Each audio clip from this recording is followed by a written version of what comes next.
The human brain is an amazing thing. It processes an incredible 400 billion bits of information a second, interpreting the world around us so we can see, hear, taste, touch, and smell.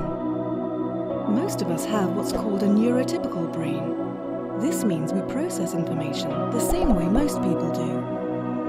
But a small percentage of the world's population processes information in a different way.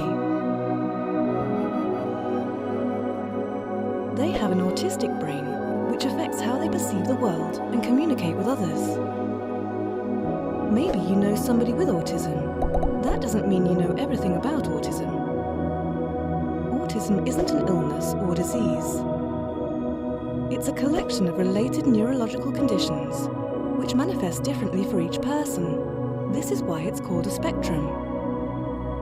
Every person with autism has their own unique characteristics and behaviors, which means they may react to their environment in a totally different way to someone else with autism.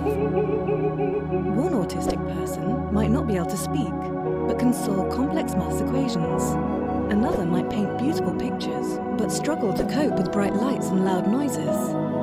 The autism spectrum affects people across 7 different areas, including social skills, which affects their ability to interact with people in the world around them, language skills, which impacts on their ability to understand what others say to them, read body language and facial expressions, or make eye contact, information processing, which makes adapting to new environments or routines a challenge, sensory processing, which makes them over or undersensitive to their surroundings, behavioral and emotional skills, making emotional regulation difficult. Sometimes people say we're all a little autistic, but this isn't true. Autism affects people their whole lives and can make it hard to deal with the world.